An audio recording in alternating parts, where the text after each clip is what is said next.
and welcome to the Priggya Arora Show, where we discuss aspects of law and entrepreneurship with people who have been there and done that. My name is Priggya Arora, founder of PA Legal and Intellectual Property Law Firm in India. And our guest for today is a very empowering woman, Miss Karen Finch, who is the CEO of Legally Yours. Welcome, Karen, to the show. Oh, thank you so much for having me on. I'm really excited to be here. Yeah, that's great. So, Karen, let's start with a warm-up question, which is, what is one thing in life you cannot live without? So it's probably a standard, a bit of a corny one, but it's my family. I can't live without my family. So I've got 4 gorgeous children, including some identical twin girls, and yeah, absolutely my family. And I mustn't miss out my puppy dog too. I've got a puppy dog called Maggie, who often features on videos that I do. So yeah, definitely my family. Awesome. I know it's such a blissful feeling when we have support from people who are close to us and even our pets, because I also own a pet, so I know how much love we get from them. Absolutely. Can't do any of this without them, for sure. Yeah. So Karen, can you tell us something about your journey and how you became the person you are today? Yeah, of course I can. So we probably have to go back in time a little bit. Excuse me, and I'm just kind of getting over COVID, so I'm sorry if I do a bit of coughing. But yes, so going back to my very early days, my father was a serial entrepreneur and used to always have these incredible businesses and business ideas. And I think watching him grow up, particularly in my teens, I was really inspired by his entrepreneurial spirit. But also I got to witness, unfortunately, him go through a horrible commercial litigation. And so what actually happened was that in the end, the commercial litigation dispute with the other side was okay, and that got resolved. But what I actually observed as a 16, 17, 18-year-old was actually looking at the toxic relationship that was formed between my dad and his business and the legal representatives. And it gave me this really interesting insight into the communication breakdown that happens between lawyer and client, and the devastating effects that can actually, be caused because of that. So that really inspired me to go into law and study law. And so I went off on that journey and, felt very privileged and honored to be able to study a law degree. And I really took that vocation. It was a vocation for me very seriously. However, unfortunately, when I came out of studying and I started working for a law firm, I began to realize that the business of law was something that I just had no idea about. And when I say business of law, these hourly rates and these billable units. And way back when I was first practicing as a junior lawyer, everything was about 6 minutes here, 6 minutes there, 6 minutes there. And there was no training, no discussion around client service delivery and the value that you were providing to clients. And so in the end, I ended up having some pretty toxic relationships with clients who were getting invoices and not anticipating them. So I actually left the law with a really heavy heart because I thought that's all I ever wanted to be. And obviously I'm no good at doing it because I can't practice in that way. Anyway, skip forward, a different career and obviously having a family and different things. I knew I wanted to get back into the legal industry. I didn't necessarily want to practice, but I was luckily I got to become involved with Legally Yours. I've now taken over that company from 2017, and it's just great because it's using all that experience that I had in terms of the love of the law and the love of the practice of law, but actually helping lawyers move away from billable units into more of a fixed fee model and a progressive legal service delivery. So that was a really long kind of way of saying it all came together. And obviously now I'm running a legal tech company. Awesome. Karen, this is so inspiring, and I personally resonate with it so much because I became a lawyer because of the commercial litigation going on with my father. Oh, wow. We're like twins. Yes, absolutely. So when I completed my engineering degree, and after that we had a little time, and my father was going through a commercial litigation, and he it was involved legal and tech together. So I was like, if engineers become lawyers, they'll be able to understand it in a much better way. So why don't engineers, they become lawyers? Wow, there you go. We have our fathers to thank for inspiring us Yeah. through unfortunate times for them. But yeah, no, that's so fascinating. And similarly, as your father, my father has been a businessman throughout his life. So Well, there you go. Shout out to our dads, hey? yeah, definitely. So Karen, you speak about fixed pricing a lot. And I know, like in the current era, we need to change from this billable hours to fixed pricing and value pricing and whatever value clients get from us. So, can you speak something about your idea behind that and your idea with legally yours doing a change from uh, basically the billable hours to fixed pricing or value pricing? Yeah, absolutely. Well, we knew, I mean, Legally Yours started back in 2014, and we knew then, wasn't so much here in Australia, but certainly in the UK, we were beginning to see this trend coming through where lawyers were starting to fix their fees. And it sort of came through probably high net worth transactional kind of in the banking finance space, where a lot of law firms were saying, well, we'll fix the fee on this transaction. It's something rinse and repeat. And, corporations, that's how we're going to get them across the line, and they enjoy it. So we're beginning to see that movement coming through. But what we were also beginning to see was clients saying, well, if I knew how much I was going to pay up front for my legal matter, and I actually knew what I was going to receive for that, I would actually access lawyers. So we know 70 to 80% of people who have legal needs don't go and see a lawyer. They would rather ask another professional service provider, their mum, sister, someone at the dog park, their legal question or for legal advice rather than a lawyer. And we knew the number one reason with that was transparency in price. And also there's a lot of fear around, everyone has that story that they went and saw a lawyer or their friend saw a lawyer, a couple of grand later, they didn't really get anything and they had no idea what they were actually paying for. So for us at Legally Yours, we completely reject the proposition that lawyers can't fix their fees. We know that they can. I think what's happened is since the introduction of billable hours in the 1980s here in Australia, was that lawyers have kind of convinced themselves that what they're selling is actual time. But what we know, speaking to the thousands of clients that we've spoken to over the number of years, is that clients aren't purchasing your time. They don't care how much a lawyer spends in terms of time on their matter. They care about the output, and they care about what they're getting and receiving. So the actual tangible output of what they need. So I think once lawyers get their head around that their value is not time, their value is their output and their legal service delivery and their customer service and all those sorts of things, they can really then start to go, okay, how do I fix my costs around that? And I think understanding that there was a consumer kind of demand for that type of way of legal services being priced and delivered, coupled with the rise of legal technology, which was really exciting. So legal technology then is kind of like the tools that enables lawyers to then really get savvy about the way that they deliver their legal services and the way that they can price. And so you've got that sort of perfect storm coming in around about 2015, 16, 17 to where we are right now today, which obviously I sort of sit in between legal tech and the legal industry. And, I'm incredibly proud to say we've got hundreds of lawyers on our Legally Yours marketplace who all offer fixed fees. That is the guarantee that we provide in our marketplace. So we want to make it simple, convenient, easy, and non-fearful for people to come and find lawyers who are going to tell them exactly upfront what their legal services cost and what they're going to deliver. So that's Legally Yours in a nutshell from the marketplace. But what we actually do behind the scenes with all our lawyer members is we've actually got a community portal called the Legally Yours Hub, or the LY Hub. And what we do is we educate lawyers on how to go fixed fee. We help support them by connecting them to businesses and technology that can help them on that journey. And we connect them together too, so that they can build referral relationships and they can get to understand and learn from each other as well. So we've got the Legally Yours marketplace, which is what you see at legallyyours.com.au, and sitting behind that, our online member portal, which is the LY Hub as well.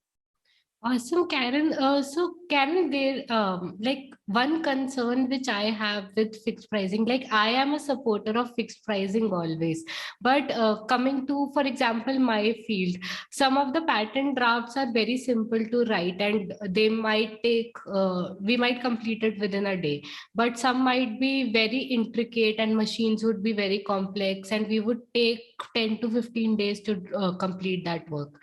So, in terms of fixed pricing, we can't give equal pricing to a draft which is taking a day or which is taking 15 days. So, fixed pricing, does it mean that for 15 days draft, I have a fixed price, and for a day's draft, I have a fixed price, or it should be general throughout?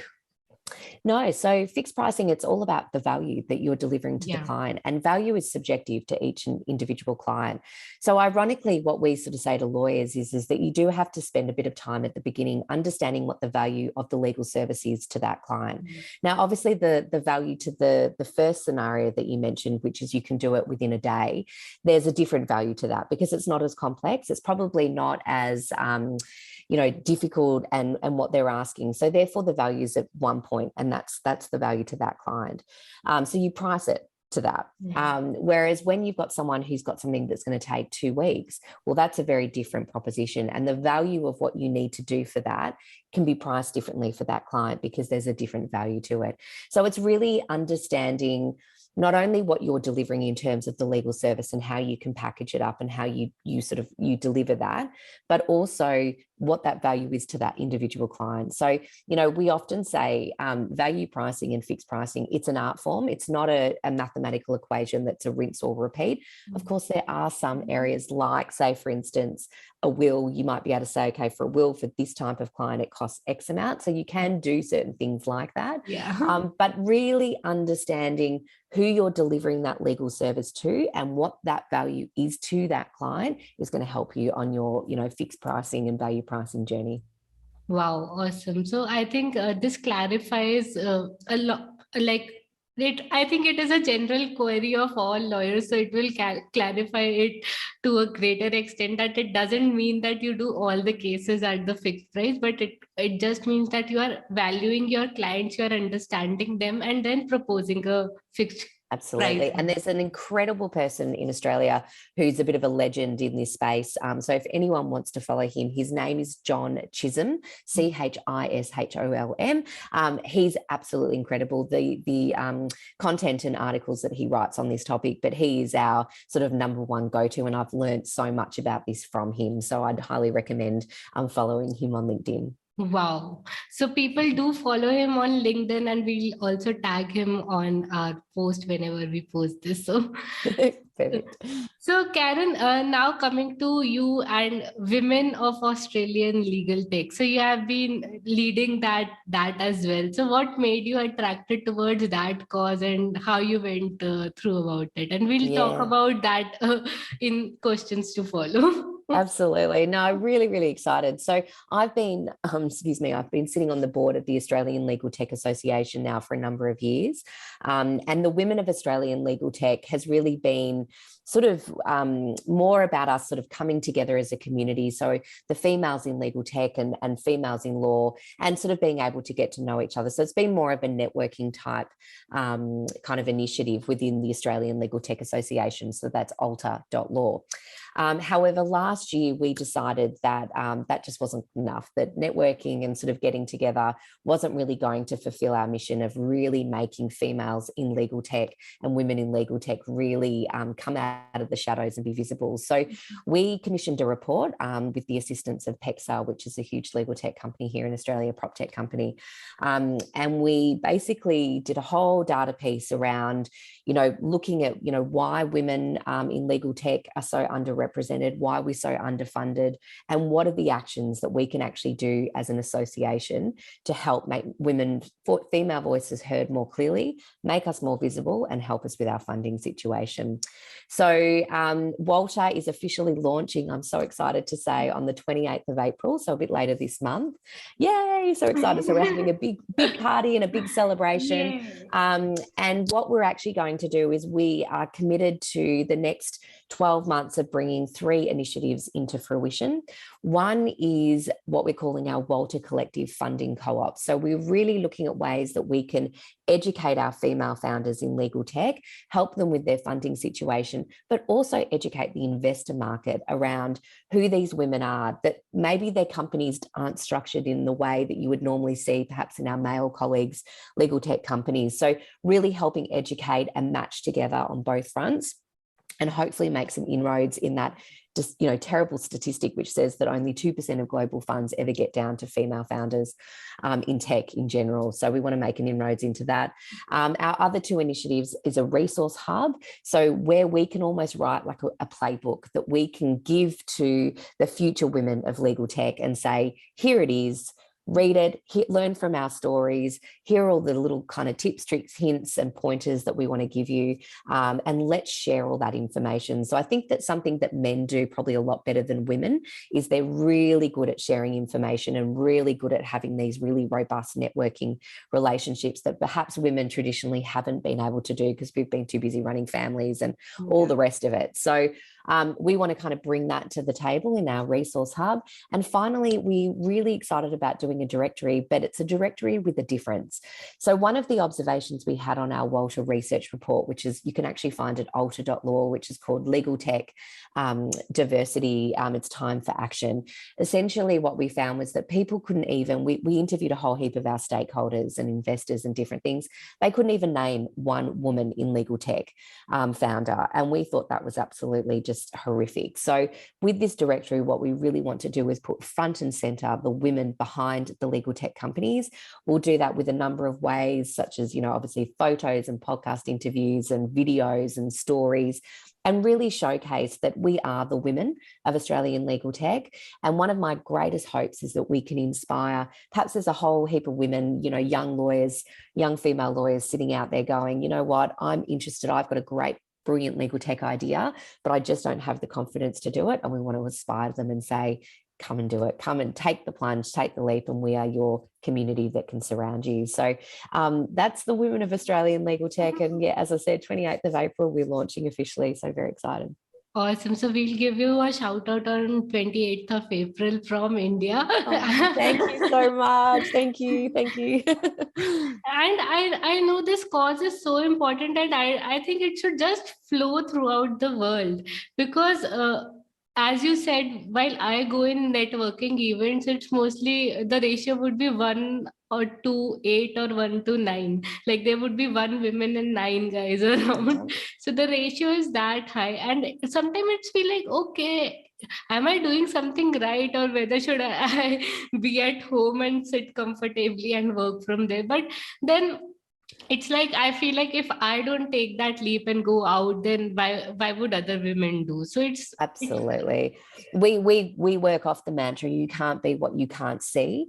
So it's really, really important that we are visible. It's really important that people know who we are. They see our faces, because like you say, when you see someone else doing it, you can actually dream that way. You can become that way because you've got something to go against, and to replicate. And so we're really lucky here in Australia. Our legal tech industry, is so thriving, and there's so much great legal tech out there. And the women that we have within this space are, they're now starting to expand their businesses globally and different things.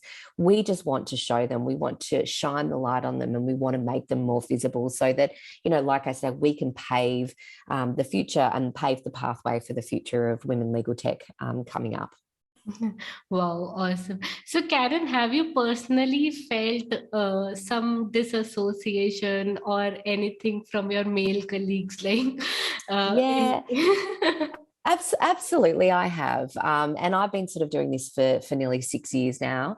I have felt very isolated. I still remember in those early days of when we were building Legally Yours and we were building our legal tech company and our products. I didn't have anyone that looked like me or had the same circumstances as me. The networking was a real challenge. Often the networking events were at night. Well, I had small children. I had four children in 3.5 years because I had twins as my youngest. I didn't have the ample time to be out at night. I still for me personally wanted to do school pickups and school drop-offs. And so I think what, I found was the greatest challenge was that there just wasn't those forums or those environments or that ability to be flexible around the way I needed to do things and the way that I was building my company. And so, yeah, I spent a lot of time feeling a bit isolated and a bit sort of like the one that kind of got left out, or, perhaps, I didn't really know who else to connect with. And again, this is why I'm so proud of what we're doing with the Women of Australian Legal Tech with WALTA, is that we're providing that space and that platform to say, we'll do things virtually, we'll do things around, during the day rather than at night, because we know it's hard and the struggle is real. So we want to be able to, really be able to do that and provide that flexibility, because no one should be disadvantaged, irrespective of their circumstances. And that probably goes for males too. So, we're all about difference, and we're all about sort of really providing great opportunities that are outside of the box.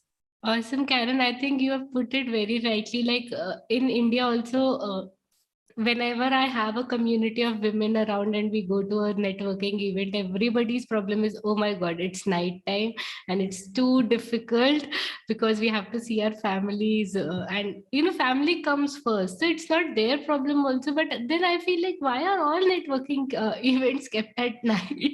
Yes, absolutely. Absolutely. And it's just, and, for even a lot of men though now, certainly they feel that pressure as well. And, we just shouldn't be disadvantaged by those circumstances. And, I think as well, I think women probably haven't been as good as forming those, particularly here in Australia. A lot of men get their networks from high school days, where they went to high school and they follow those through. Whereas women we tend to sort of let those friendships become a bit fragmented, or we don't have those business networks, which are also friendship networks. And we want to make that happen. We want to be that sort of, place that they can come in and we can celebrate their successes, but we can also, help them through their not so great times too. And perhaps, failures, and be there to support all women. So it's not like we are saying something against men. It's just like we are just putting our problems in front, because what happens generally everywhere, or I think mostly in India, is whenever a woman gets married, they go and settle at the men's place. So they have their high school community right beside them, helping them physically. The physical presence is very nearby. But for us, it's like we have been dissociated to a new place. We have started started from scratch, and yes, we are building a new network now. So it becomes a little and that's difficult. incredibly hard. That's incredibly hard because you're starting off already behind the 8 ball. And I think it's that appreciation of sort of saying, well, what are the ways we can keep you connected in? What are the ways that we can make this more flexible and give you this support so that it's in a way that you can tap into and not feel sort of like you're being pulled in multiple different directions. So, I think it's a global problem. I don't think it's specific to any particular country. And I think, more and more, again, harping back on technology, we are so lucky that we have technology that can enable all of this to happen. So, yeah, definitely.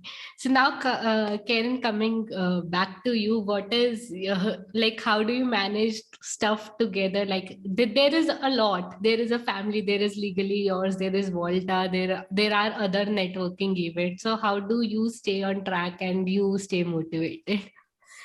So I'm a person, you might be able to hear it in my voice, that's completely driven by passion. I really, really believe that what we're doing with Legally Yours is so important for everyone to understand that, being able to provide accessibility to legal services and to the gatekeepers of justice is just so important, because the earlier that people can get the right advice and the right connection to the lawyer, the less problems like we saw with our dads, that they can avoid those problems down the track.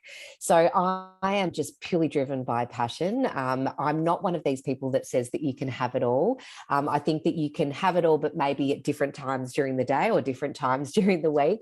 So for me, being organised, I have to be militantly organised in order to fit things in. I have got an incredible husband who is so supportive and so on this journey with me and wants to see this, Legally Yours be the phenomenal success that we want it to be. So he stands beside me. It is a juggle. But look, I think also being a little bit kind to yourself as well, and understanding that, you can't do everything, and sometimes not everything's going to be done at 100%. near enough is good enough. But yeah, keep the passion going. And I have to say, not once in the sort of over 6 years I've been doing with this Legally Yours have I faltered in terms of the mission that we're on, and the ability to really be able to help people find great access to legal services here in Australia, and hopefully very soon to the world. Yes, it flows naturally from your voice that how passionate you are regarding your things. And yes, I think the family is again very important, because if we do not have that ecosystem, support system around us, it's very difficult for a woman to practice, because then we have so many other things to take care of as well. So I Absolutely. It's a community, it's a team effort for sure. Definitely. So very quickly, Karen, now coming to a rapid fire round. Okay. What are the 3 things you're grateful for? You're probably going to guess my first one. So absolutely my family. I'm so incredibly grateful for them. My business partner in Legally Yours, her name's Bianca Dowdell Munro, another completely incredible, strong female. And my Legally Yours team, I just can't thank them enough. And, we are all as passionate about what we're doing, and we're all on this mission to create greater accessibility to legal services, which is good. But I think the thing I'm also really grateful for is that, I know that I'm in a very privileged position, that I get to, live in my passion every single day and get paid for it. I think that's something that, we tend to forget, that, everyone can be passionate about something, but actually getting paid for it, to me, is my version of what success is. And so I absolutely recognize the privilege that I have in that. And I'm extremely grateful that I get to live that life. Awesome. Now, two traits or habits you think are useful for a legal career. Oh God. Okay. So I think I've already probably indicated this, but absolutely, lawyers need to understand what their value is to their clients. And I can't emphasize that enough. So absolutely, first and foremost, lawyers need to be trained, and they really need to understand, what is the value that you're providing to your clients, and how do you extract that information from your clients? So it kind of flows into the second thing, which for me is really, really good empathy and really good listening skills. So for me, those are the 2 things that you need. You need the understanding of your value, and you need the ability to be empathetic and really listen for what that value is, because then everything flows from that. So once you know what your value is, and you've really listened to what your client's problem is, you can provide that value price and that fixed fee, because you know exactly what it is that you're delivering and what it means to them. So yeah, they're my 2 things. And unfortunately, I don't think they get taught at law school. I know that there are some Australian law universities over here who are looking at these sorts of things and saying, how do we infuse this kind of learning into our law degree? But absolutely, those are your 2 key things. Empathy, listening skills that leads to value pricing is absolutely important for the legal career. And now, one aspiration you have for the future. Well, you can probably guess, but my aspiration would be that every single lawyer around the world would be delivering some form of fixed fee or value pricing. I just think that billable hours is a model that is flawed. I think we need to give it away. I think that it's, not only do we know 100% we know that it's better for clients, and it means that more clients access our legal services, but it's healthier for the lawyer. It's healthier for the law firm culture, because lawyers are actually being valued for their expertise and their experience and their knowledge, and not just for sitting watching a clock tick down. Having been in that environment where, we were sort of encouraged to do these like little minute credits, and, where you can round up and round down, and it was a profession unto itself, was on the clock. And that's not what being a lawyer is about. That's not what clients want from us, and that's not what our value is. So absolutely, if we could get to that point, I would be one very, very happy person. Awesome. Perfect. So now, Karen, some key takeaways that you think are useful for young lawyers and legal entrepreneurs. Legal tech. People in legal tech. Absolutely. So I got 3 of them. So one thing, first is relationships are key. Relationships are key. So you've got to find those relationships and really build and nourish and nurture them. When I was first starting in Legally Yours, I made a commitment to myself that, every week I would have at least 3 or 4 sort of, phone call chats or coffee chats, or, now virtual chats, where I would just, I might not necessarily have a particular agenda to that call, or might not necessarily know where it was leading, but if they wanted to have the meeting, I'd take it and I'd have the conversation. What that has led over to the last, I feel like I know everybody. I feel like I've got this really wonderful network of people that I've been able to, develop and nurture and nourish relationships with. And the relationships are the key to your success, because it's sometimes not always what you know, but who you know, and who you can call on in those advice. So absolutely build your relationships. My second thing is always keep testing your theory, keep testing your legal tech, and change and adapt if it's not working. So I know it's this sort of cliche adage, but fail fast and turn it around and try something different. I see so many legal tech companies who sort of keep plugging away, or they haven't gone back to test their theory. And the problem with that is you can spend years and waste so much money if you had just made the tweaks or changed differently. So absolutely adapt, keep testing, and fail fast is the next thing. And then finally, you're probably going to know what this one is, but find your tribe. So find that place of people who get you, you can be vulnerable with, you can share your wins with, you can share your fails with, you can share your frustrations with, but your tribe is key. And if you're, in legal tech, come and look at WALTA. I mean, it's exciting. Once you have your tribe around you and you can see examples and you can, be inspired, everything changes. So there you go. Awesome. So I'll reiterate a few points. The first one is build your relationship. It's absolutely important, because from relationships, you'll be able to develop yourself and also probably get new work and build up clients and a community for yourself. Second is test and experiment whatever you are doing. I think experiment is absolutely important. We learn, we fail, we try, then eventually things work. And I'll add on that one is that I know that's really hard for lawyers. Yeah. Maybe not for people coming out of tech. I think tech, that is the world that you live in, and you are very flexible. I think for lawyers, the words of experimentation and failure seem to freak us out. It's like we can't fail and we can't experiment. Everything has to be perfect. So I know it's counterintuitive to perhaps our legal personalities, but it's really, really important that we understand we need to do it. I think it's important for strategies as well, because we use, if we experiment, we can experiment with different legal strategies in handling a case. And sometimes the strategy just works and we are like, oh my God, this happened really. So true. Yep. Yeah. And the third one was find your tribe, and your tribe will cheer you up whenever you are down, and they'll not let you down any way, anyhow. I think that is very, very important. Absolutely. So, Karen, thank you so much for being on this show. I absolutely love the conversation, and I'm sure that our audience will also love it. Oh, thank you. And thank you to you for everything that you're doing as well. You're being a shining example of what it means to be a strong, empowered female in this industry. And I have to say, I feel really privileged and honored to be able to speak to you, but to your audience as well. And it doesn't matter where we're based around the world. Let's come together and let's really change this accessibility to legal services and legal tech. Go us. Thank you so much, Karen. Thank you so much for your words. Hey there, thank you for attending today's session. If you enjoyed today's session, do follow our channel and consider sharing it with a friend. My name is Priggya Arora, daughter of inspiring parents, alumna of IIT Kharagpur, engineer turned lawyer and entrepreneur, and now founder of PA Legal, where we help creators and innovators protect their intellectual property. Thank you.